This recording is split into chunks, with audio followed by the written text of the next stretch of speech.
Assalamualaikum warahmatullahi wabarakatuh.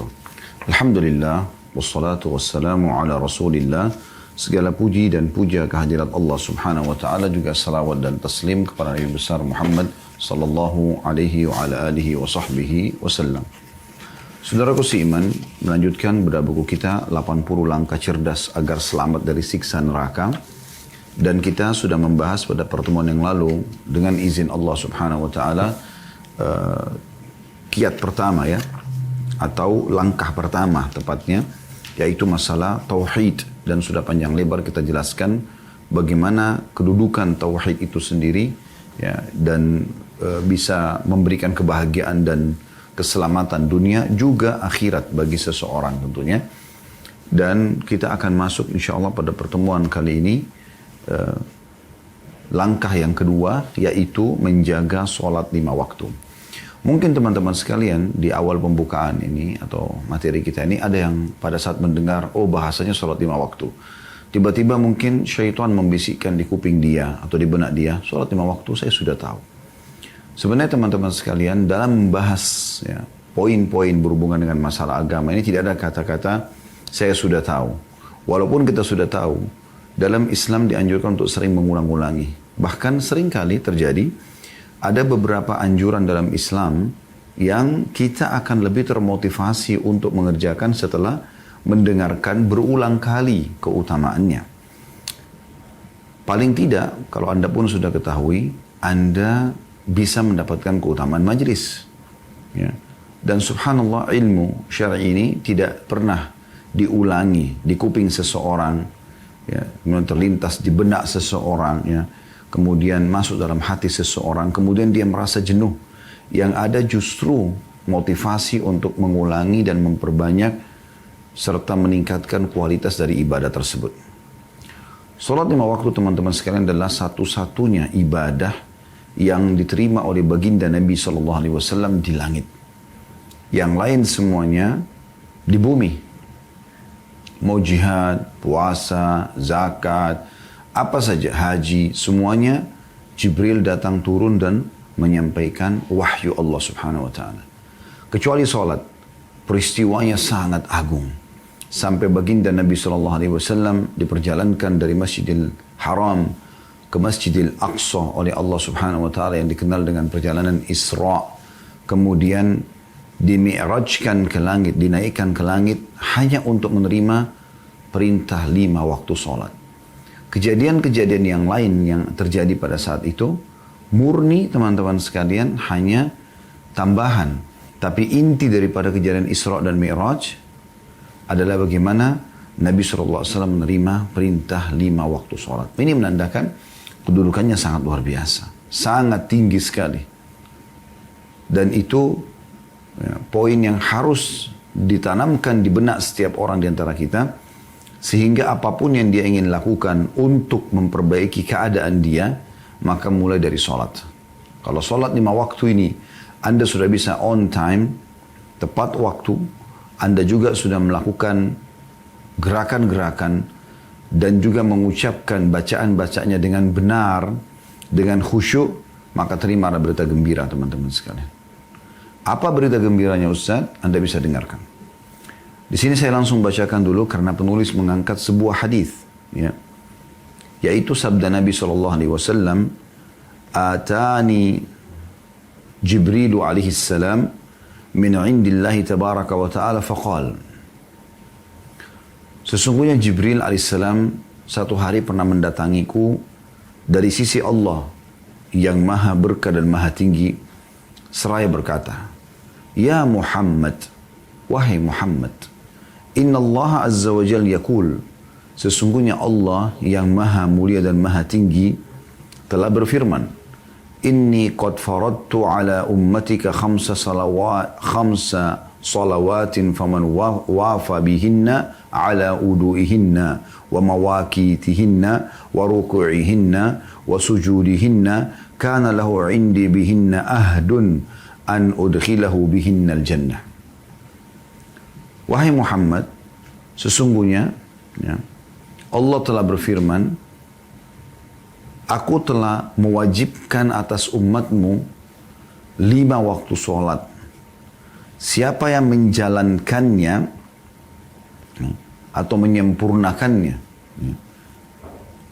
dari mulai wudunya, tepat waktunya atau waktu-waktunya, rukunya, sujudnya, maka dengan itu ia akan memiliki janji dari aku, akan aku masukkan dia dengan sholat tadi itu ke dalam surga.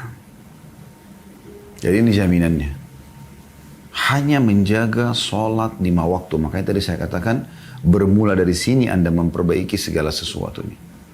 Kapan Anda menjaga sholat ini dengan baik?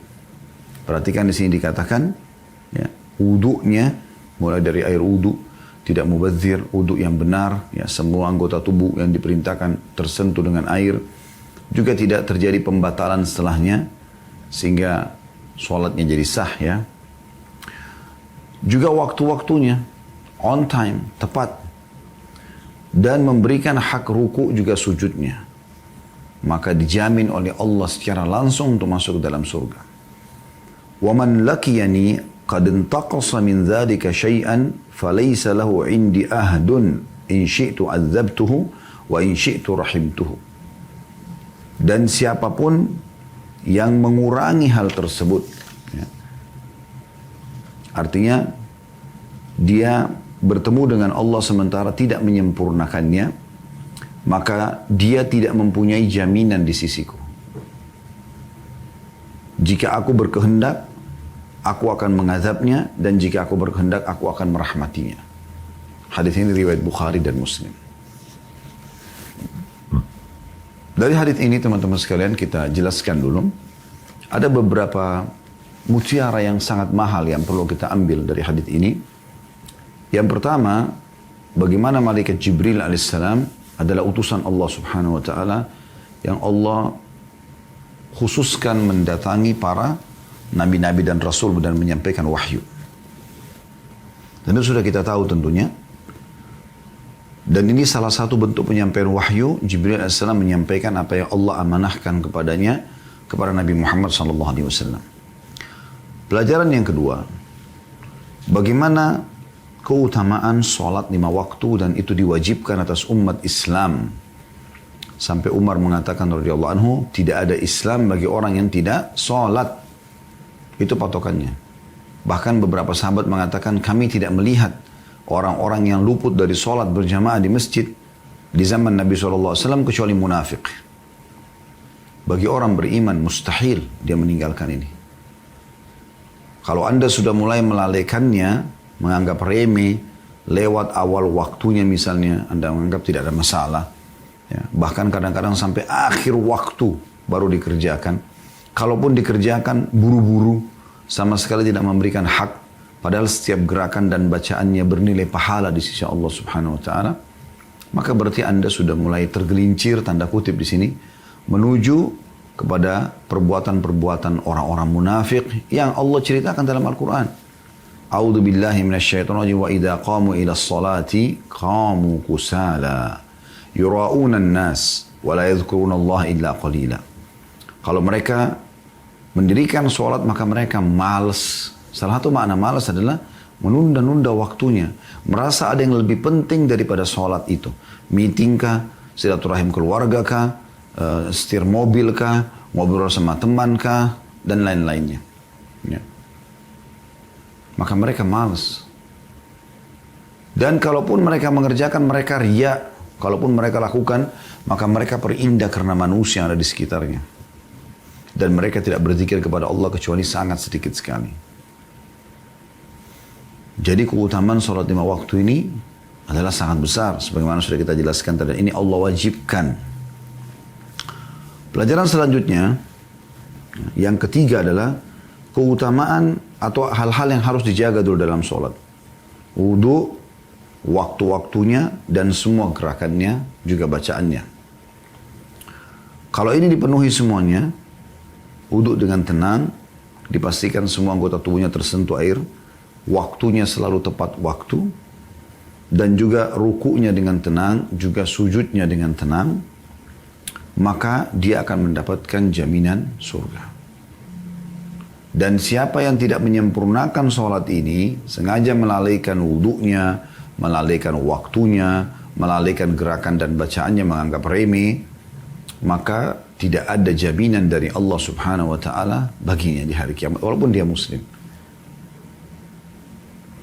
Kemudian pelajaran yang terakhir teman-teman sekalian, kita ambil dari hadis ini dulu sementara, nanti kita masuk lebih banyak syarahnya, yaitu keyakinan ahli sunnah wal jamaah, setiap murtakabul kabir atau pelaku dosa besar tidak divonis langsung masuk ke neraka di hari kiamat nanti, tapi dikenal dengan istilah tahta masyiatillah, di bawah naungan Allah. Insya adzabah, kalau Allah mau Allah siksa, wa insya ghafaralah, kalau Allah mau Allah maafkan. Dan itu diambil dari potongan akhir hadis ini. Wa man lakyani qad intaqasa min dzalika syai'an, dan siapa yang bertemu denganku, kata Allah SWT, sementara dia mengurangi sesuatu dari sholat 5 waktu itu, falaysa lahu indi ahdun, maka tidak ada jaminan di sisiku, in syi'tu adzabtuhu, kalau aku mau aku siksa dia, wa in syi'tu rahimtuhu, dan kalau aku mau aku akan mengasihi dia. Ya. Jadi sebuah dalil ini yang diangkat oleh penulis tentunya, karena buku yang sedang kita bahas memang beliau meringkas, ya. Kita akan coba teman-teman lebih dalam masuk dan mengorek mutiara-mutiara tentang sholat ini. Terlalu banyak keutamaan yang bisa Anda dapatkan. Kita lihat misalnya, bagi orang yang mengumandangkan azan, dimulai dari situ. Begitu juga dengan orang yang menjawab azan sebagai panggilan, ya. Kemudian segera mengerjakan di awal waktu. Terutama bagi laki-laki berada di saf pertama masjid. Alhamdulillah sekarang sudah mulai terbuka masjid, sudah mulai bisa dirapatkan saf, ya. Jangan sia-siakan itu. Beranjak daripada hadis Abu Hurairah radhiyallahu anhu, renungi baik-baik ini. Bahwasanya Rasulullah sallallahu alaihi wasallam bersabda, "Lau ya'lamun nasu ma fin nida'i was-saffil awwal." Kalau seandainya manusia itu mengetahui apa yang Allah janjikan di azan, apakah itu jadi muadzinnya? Nanti akan kita bacakan juga hadis tentang keutamaan jadi muadzin, ataupun dia menjawab azan itu seperti yang diucapkan oleh muadzin, kemudian dia segera mengerjakan sholat. Begitu juga dengan saf pertama, maksudnya datang di awal waktu. Saf pertama awal waktu, bukan jemaah yang kedua, jemaah yang ketiga. Dan ini dimaksud juga di masjid, bukan di rumah, di saf awal masjid. Azan dia sudah masuk. Belum selesai, sementara azan dia sudah ikut menjawab muadzin, kemudian dia sholat qabliyah, dan dia berada di saf pertama. Kemudian dia sholat bersama imam di saf pertama dia. Thumma lam yajidu illa an yastahimu alaihi lastahamu. Kemudian mereka tidak mendapatkan kecuali dengan cara mengadakan undian. Maka niscaya mereka akan berundi. Sampai sebagian salaf mengatakan, andai saja ada orang yang mendahuluku ke saf awal, dan aku tidak mendapatkan tempat lain di saf awal, maka aku bersedia untuk membayar dia dengan seluruh yang aku miliki di dunia ini, agar dia menukar tempatnya dengan aku. Punya uang 10 miliar, dibayar hanya untuk supaya orang itu mundur di saf kedua dan dia masuk di saf pertama. Subhanallah. Ya.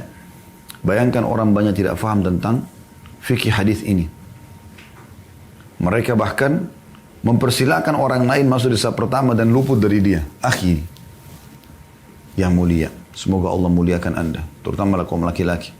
Kalau Anda masuk ke masjid, Anda yang pertama masuk di saf awal. Walaupun di belakang Anda itu ada seorang, ya, yang Anda muliakan dari kalangan manusia. Karena kaidah dasar dalam ibadah adalah dahulukan diri Anda. Kalau ada kosong di sebelah, Anda persilakan orang lain untuk masuk. Bukan Anda persilakan orang lain masuk sementara Anda sendiri tidak luput. Bagaimana Anda mempersilakan orang mendapatkan pahala besar sementara Anda tidak mendapatkannya? Ini keliru. Ya. Seperti orang lagi jalan berdua sama temannya di mobil, kemudian temannya itu memberikan sedekah kepada fakir miskin. Lalu dia pikir, oh temannya sudah kasih, sudah selesai. Dia nggak usah kasih. Bagaimana bisa dia nggak tangkap dengan akal sehatnya, temannya mendapatkan pahala keutamaan bersedekah, sementara dia sendiri tidak bersedekah? Harusnya dia ikut mengerjakannya. Ya. Kemudian kata Nabi SAW, walau ya'lamuna ma fit tahjiri lastabaku ilaihi. Dan kalau seandainya mereka tahu pahala yang dijanjikan balasan dengan bersegera mengerjakan sholat di awal waktu. Perhatikan sih, di awal waktu. Azan udah sholat. Maka mereka akan berlumba-lumba, bersaing untuk itu. Walau ya'lamuna ma fil atamati was subhi la'atauhuma walau habba. Walau habwa. Dan seandainya mereka tahu pahala yang tersimpan pada sholat isya dan subuh, berjamaah terutama itu, ya. Maka mereka niscaya akan menghadirinya walaupun merangkak. Dan hadis ini hadis sahih riwayatkan Imam Bukhari dan Muslim. Ini luar biasa. Ya. Utamanya luar biasa. Bagi muadzin punya keutamaan. Selama suara anda indah, anda bisa pamit sama pengurus masjid atau mushola dekat rumah dan bisa jadi muadzin, jadi azan. Atau minimal pernah azan lah dalam hidup anda. Karena punya keutamaan. Ini berhubungan dengan sholat tentunya azan ini. Perhatikan bahwasanya dalam riwayat Abdullah bin Abdurrahman bin Abu Sa'sa'ah dalam hadis yang sahih, ya, disebutkan oleh Al-Mundri dalam kitab At-Targhib Tarhibnya dan disahihkan oleh Syekh Albani, anna Abu Sa'id Al-Khudri radhiyallahu anhu qala lahu, bahwasanya Abu Sa'id Al-Khudri sahabat Nabi yang mulia berkata padanya, maksudnya berkata kepada Abdullah bin Abdurrahman ini, inni araka tuhibbul ghanama wal badiyah. Aku melihat kau sangat suka sekali mengembala kambing dan juga kehidupan di padang pasir, badui. Fa idza kunta fi ghanamika aw badiyatika fa adzanta lis-shalah. Kalau seandainya kau sedang mengembala kambingmu, dombamu, atau kau sedang berada di padang pasir sana, kemudian tiba waktu sholat, azanlah. Farfa' sautaka bin nida. Keraskan suaramu dalam azan. Fa innahu la yasma'u mada sautil muadzini jinnun wala insun wala syai'un illa syahida lahu yaumal qiyamah. Karena ketahuilah tidak ada sesuatu yang mendengarkan suara muadzin. Allahu akbar, Allahu akbar. Apapun yang mendengarkan, kata apa dalam riwayat ini, kata Abu Sa'id Al-Khudri, dari jin. Kita tidak pernah lihat jin. Dia ada di mana Allahu alam. Tapi sekitar kita ada jin. Gitu kan? Mereka mendengarkan. Atau manusia. Apalagi sekarang ada pengeras suara. Makin jauh suara muadzin itu ya. Atau apapun. Wala syai'. Di sini dikatakan. Segala sesuatunya. Dinding, udara, apa saja. Illa syahida lahu yaumal qiyamah. Kecuali akan menjadi saksi untuknya hari kiamat. Kalau memang orang ini telah azan. Dalam riwayat ini diriwayatkan oleh Bukhari, An-Nasai, juga Malik, ya. Selain Al-Mundri disebutkan dalam kitab Targhib Tarhibnya. Dan dalam riwayat Ibnu Majah ada tambahan, wala hajarun wala syajarun illa syahida lahu. Bahkan batu dan pohon pun yang mendengarkan pasti akan bersaksi untuk ini. Ini menandakan bahwasanya memang semua makhluk Allah itu mendengar walaupun benda mati depan mata kita seperti batu misalnya. Makanya Nabi SAW pernah bertanya kepada Jibril AS mengatakan, hai Jibril, ya, apa kira-kira atau suara dari mana yang saya dengar kalau lagi ya, atau pada saat saya lagi berjalan ke Gua Hira, ya, ada yang mengucapkan assalamu alayka ya Rasulullah. Kata Jibril AS itu adalah batu yang mengucapkan salam kepada anda. Itu jelas walaupun depan mata kita benda mati, tapi jadi saksi. Dalam riwayat Ibnu Khuzaimah, la yasma'u sautahu syajarun wala madarun wala hajarun wala jinnun wala insun illa syahida lahu. Tidaklah suara yang didengarkan oleh pohon, lumpur, tanah, ya, batu, jin dan manusia kecuali akan menjadi saksi untuknya pada hari kiamat. Dalam riwayat yang lain semuanya sahih, ya. Diriwayatkan Ahmad dan juga At-Tabarani dalam Mu'jam Al-Kabir, kata Nabi SAW, yugfaru lil mu'adzini muntaha adhanihi wa yastaghfir lahu kullu ratbin wa yabisin sami'ah. Muadzin diampuni sejauh jangkauan suaranya dan semua benda yang basah maupun yang kering yang mendengarkan memohon ampunan untuknya. Perhatikan, benda kering pun, batu, tanah yang dianggap kering, ya, rumput-rumput kering ataupun yang basah, semuanya memberikan atau memohon ampun untuknya. Dalam riwayat Imam Ahmad, juga Abu Dawud, Ibnu Khuzaimah, wa yashhadu lahu kullu ratbin wa yabis, dan semua yang basah dan kering akan bersaksi untuknya. Dalam riwayat An-Nasai juga ada tambahannya, walahu mithlu ajri man shalla ma'ah, dan dia akan panen pahala semua orang yang sholat bersamanya atau yang sholat karena mendengarkan azannya. Ini luar biasa keutamanya. Dan kita punya, alhamdulillah, kelebihan di negara kita, teman-teman, kita bisa azan. Saya pernah ke Jordan, ya. Saya masuk ke satu masjid waktu itu mau sholat. Kemudian saya bicara, minta, saya lihat ada marbotnya datang, saya bilang, bisa nggak saya dari Indonesia, saya ingin mendapatkan keutamaan azan, saya mau azan. Kata dia, mohon maaf, kami ada peraturan di Jordan ini, azan cuma dari masjid jami' besar. Kalau kayak kita di Jakarta dari Istiqlal. Udah, nanti yang lain pakai radio, azan itu terdengar seluruh kota Amman, ibu kota Jordania. Nanti iqamah, baru masing-masing muadzin di masjid mengumandangkan. Jadi azan itu dipanen oleh satu orang aja pahala. Coba bayangkan. Kita alhamdulillah masih bisa kita azan, kita masuk di musola, masuk di masjid bisa kita azan. Bahkan kita masih bisa pamit untuk diizinkan azan. Dalam riwayat yang lain, Ibnu Hibban juga meriwayatkan, yang masih sama, mirip dengan ini ya. Al-mu'adzinu yugfar lahu madda sawtihi, wa yashhadu lahu kullu ratbin wa yabis, wa syahidus salati yuktabu lahu 25 hasana, wa yukaffiru anhu ma bainahuma. Mu'adzin diampuni sejauh jangkauan suaranya, semua yang basah dan yang kering bersaksi untuknya. Dan orang yang menghadiri sholat berjamaah ditulis untuknya 25 kebaikan dan dihapus darinya dosa yang ada di antara keduanya. Kalau orang sholat berjamaah, maka dia akan mendapatkan 25 kali lipat. Jadi jangan sholat sendirian, usahakan. Kecuali darurat memang. Anda tertidur, Anda punya udzur syar'i, sakit dan segala macam. Dan tidak ada orang yang bisa Anda ajak berjamaah, maka apa boleh buat. Tapi kalau selama Anda punya kemampuan, apalagi laki-laki, ingat, ke masjid. Melangkah, setiap langkah ke masjid itu keutamanya besar sekali. Begitu juga dengan sholat berjamaah, itu besar sekali keutamanya. Ya. Dalam riwayat yang lain, Al-Bara' ibn Azib meriwayatkan radhiyallahu anhu, kata Nabi SAW, Inna Allah malaikatu yusalluna ala saffil muqaddami. Sesungguhnya Allah dan para malaikatnya bersalawat kepada orang-orang yang berdiri di saf yang depan. Tentu gak mungkin kecuali Anda di awal waktu kan, baru di saf depan. Dan Anda harus datang cepat dan tepat. Allah menambahkan rahmat untuknya, para malaikat memohon ampun untuknya. Wal muadzinu yukfar lahu mada sautihi, dan muadzin akan diampuni sejauh jangkauan suaranya. Wa yusaddiquhu man sami'ahu min ratbin wa yabis, dan dia akan dibenarkan sama semua benda basah dan kering. Walahu mithlu ajri man shalla ma'ah, dan dia akan panen pahala semua orang yang sholat bersamanya. Ya. Dan sekian banyak keutamaan tentang masalah ini kalau kita ingin bahas ya. Ini ada bahasan kami tentang teman-teman sekalian tentang masalah keutamaan azan, keutamaan wudu, keutamaan saf awal, segala macam panjang lebar di hari Jumat bahasan tentang masalah Sahih Targhib wa Tarhib. Anda bisa lihat insyaAllah di playlist YouTube sudah ada insyaAllah. Kemudian teman-teman sekalian, ada hadis yang disebutkan dari Ibnu Umar radhiyallahu anhu.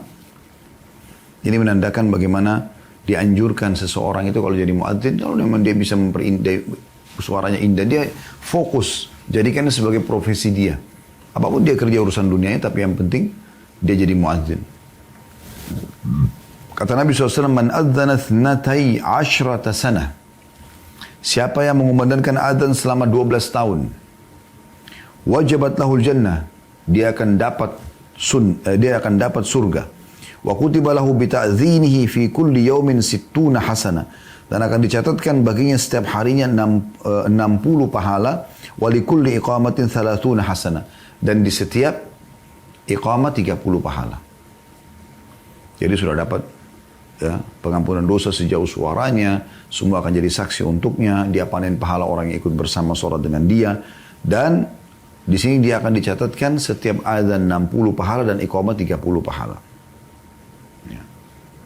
Dan ini keutamaan yang luar biasa yang disebutkan oleh Al-Mundhiri dalam Sahih Targhib wa Tarhib, dan juga hadis ini diriwayatkan Ibnu Majah dan Al-Qudni Al-Hakim dan dikatakan sahih berdasarkan syarat Imam Bukhari. Jadi keutamanya sangat besar sekali. Ya.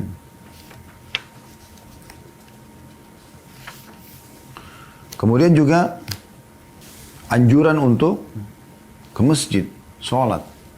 Kalau perempuan sholat di rumah. Ini banyak sekali hadisnya. Banyak sekali hadisnya. Yang luar biasa itu ada ancaman kalau Anda dengarkan azan lalu Anda masih lalai. Ini yang perlu kita titik beratkan. Karena keutamaan ke masjid sudah sering disebutkan. Tapi kita juga akan sebutkan habis ini insya Allah. Ya. Cuma ada riwayat yang perlu jadi renungan teman-teman sekalian. Hadis yang disebutkan oleh Al-Mundhir dalam kitab Targhib Tarhibnya dan dihasankan oleh Syekh Albani dari Abu Hurairah radhiyallahu anhu, beliau berkata bahwasanya Rasulullah SAW bersabda, la yasma'un nida'u fi masjidi hadha thumma yakhruju minhu illa lihaja thumma la yarji illa ilaihi illa munafiq.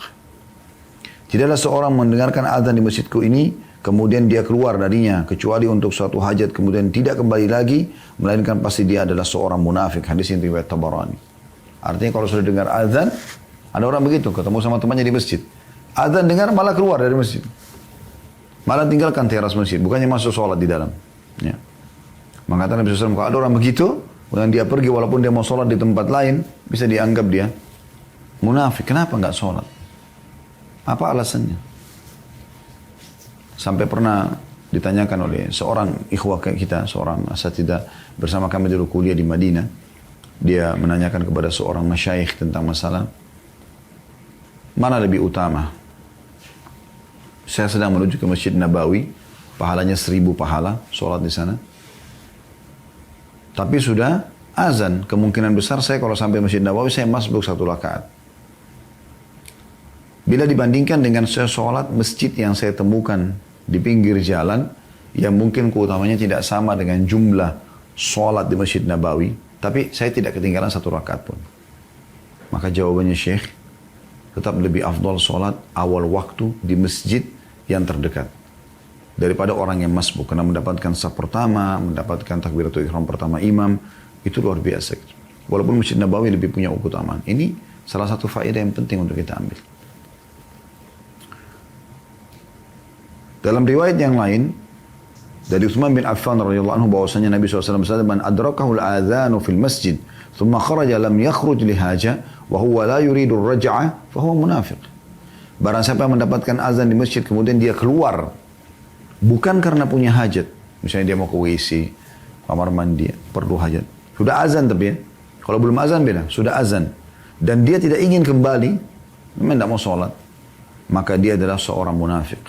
Hadis ini sahih di ghairihi, diriwayatkan oleh Ibnu Majah. Juga dalam riwayat lain Sa'id bin Musayyib rahimahullah mengatakan, la yakhruju minal masjid ahadun ba'da nida illa munafiq illa ahadun akhrajathu al-haja wa huwa yuridu ar-ruju'.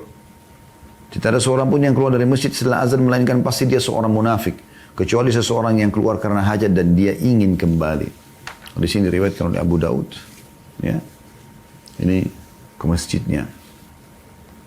Belum lagi antara azan dan iqamah, waktu mustajab doa itu Anda bisa maksimalkan kalau ada di masjid. Ya.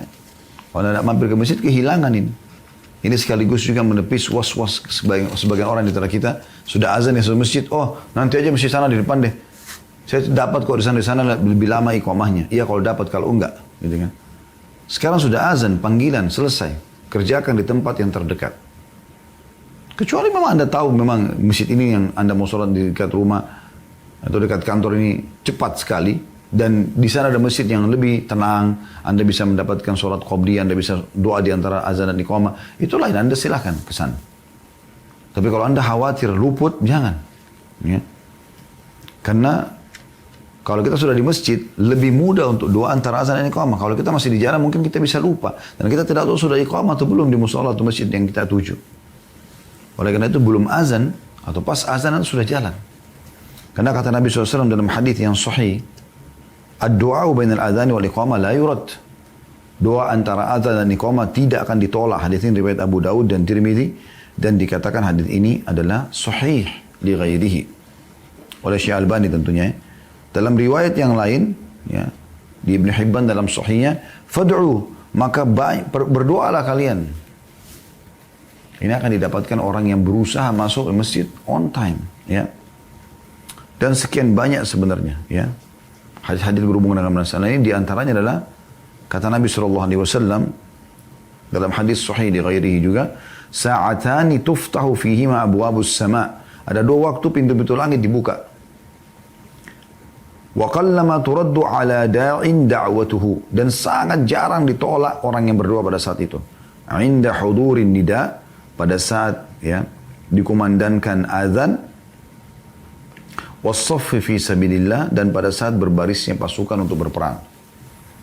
Juga dalam riwayat yang lain, thintani la turaddan, 2 waktu yang tidak ditolak, au qallama yuraddan, atau sangat sedikit sekali ditolak. Ad-du'a inda nida, doa ya pada saat azan atau selesai azan, wa indal ba's, dan pada saat peperangan lagi berkecamuk, hina yulhimu ba'duhum ba'dha, waktu mereka saling menyerang satu sama yang lain. Sangat banyak hadis-hadis Nabi SAW yang menyebutkan tentang keutamaan salat. Namun kami coba memilih beberapa yang mudah-mudahan kita berharap teman-teman sekalian yang mengikuti acara ini live ataupun siaran ulang termotivasi. Karena kalau kita ingin membahas dalam 1 jam tentang anjuran salat 5 waktu, keutamaannya ya, maka mungkin tidak akan pernah cukup. Ini butuh berulang kali pertemuan. Namun mudah-mudahan hadis-hadis yang telah kami sampaikan dan juga yang akan kami sampaikan ini sudah cukup mewakili. Dengarkan tentang masalah keutamaan jalan ke masjid. Lebih-lebih lagi kalau lagi gelap. Itu punya keutamaan tersendiri. Jadi makin besar cobaannya, ujiannya, maka makin besar pula pahalanya. Hadis sahih diriwayatkan oleh Abu Hurairah radhiyallahu anhu bahwasanya Rasulullah SAW bersabda, salatul rajuli fil jama'ati tudha'afu ala salati fi baiti wa fi suqihi 25 darajah. Ketahuilah, kata Nabi SAW, salat seseorang berjamaah di masjid itu dilipat gandakan daripada sholat di rumahnya. Yang masih suka sholat di rumah, terutama laki-laki. Kalau perempuan memang lebih utama di rumah. Apakah boleh perempuan ke masjid? Boleh, malah dapat keutamaan juga. Gitu kan? Karena kata Nabi SAW, la tamna'u ima Allahin masajid. Jangan kalian larang hamba-hamba Allah perempuan ke masjid. Boleh saja. Tapi laki-laki sangat ditekankan. Kata Nabi SAW, sholat seseorang ya berjamaah di masjid dilipat gandakan dibandingkan sholatnya sendirian di rumah. Ya, dan di pasarnya, di tokonya, 25 kali lipat. 25 derajat di sini dikatakan. Ya. 25 derajat. Wa dzalika annahu idza tawadda fa ahsana al-wudu. Itu dikarenakan pada saat dia wudu dan dia sempurnakan wudunya, thumma kharaja ila al-masjid, kemudian dia keluar menuju ke masjid.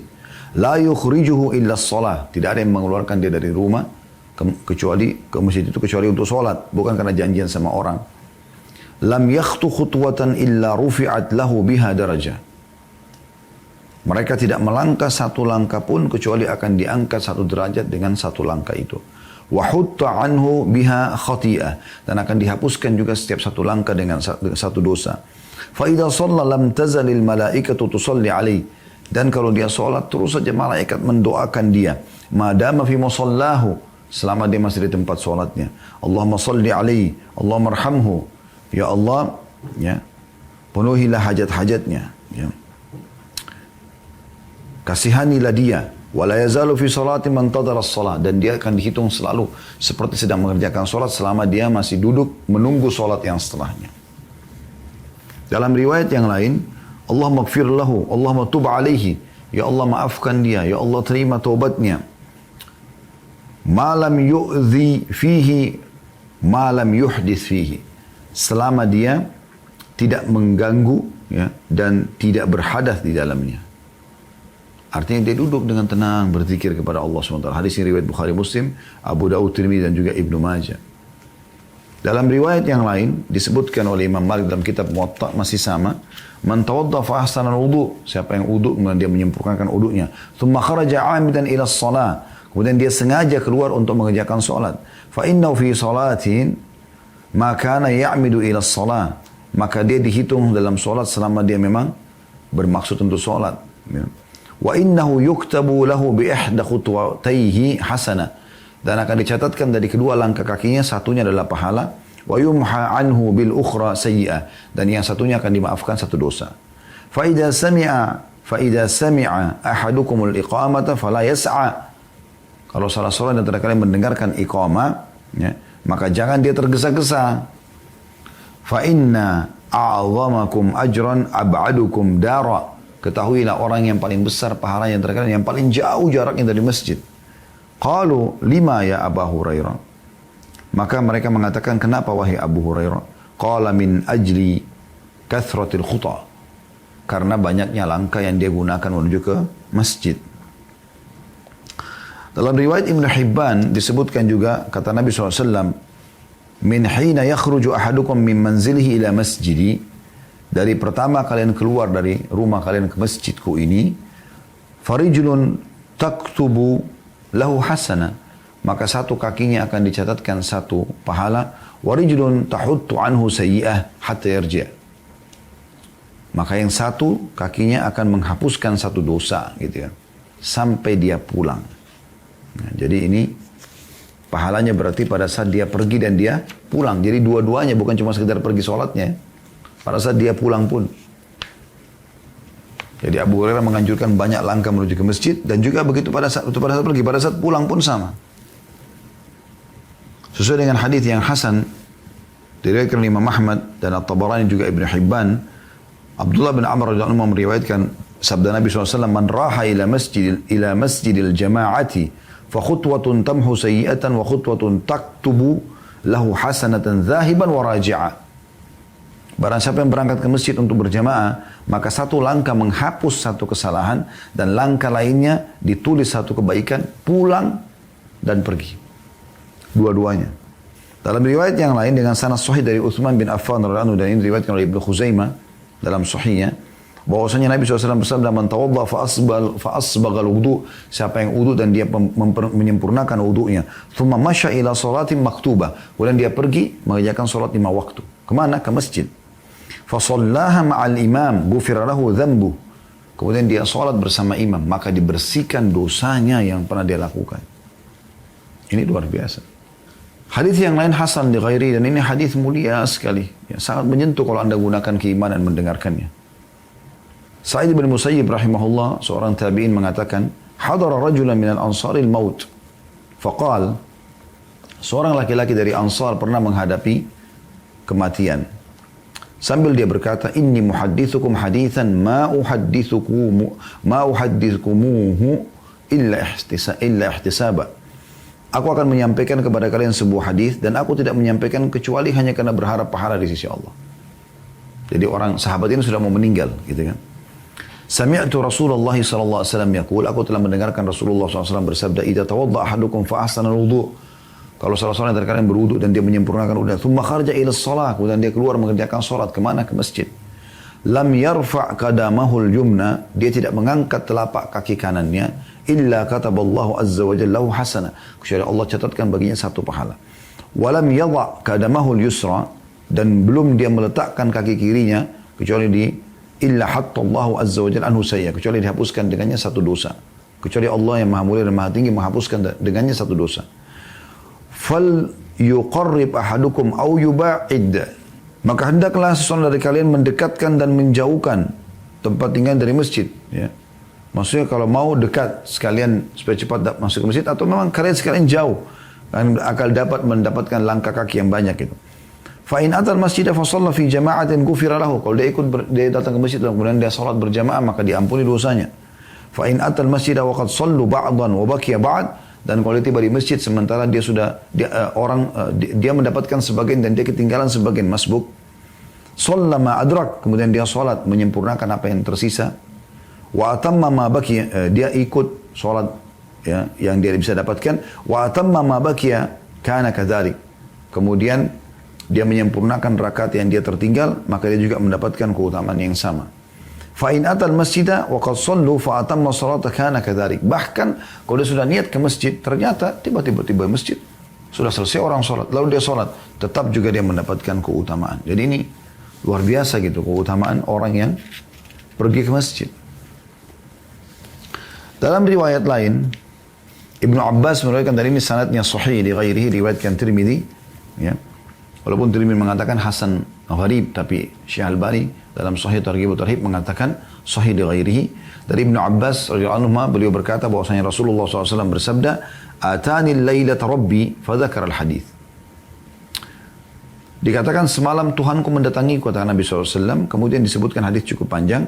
Ila an qal, sampai dia mengatakan, ini saksi bahasannya.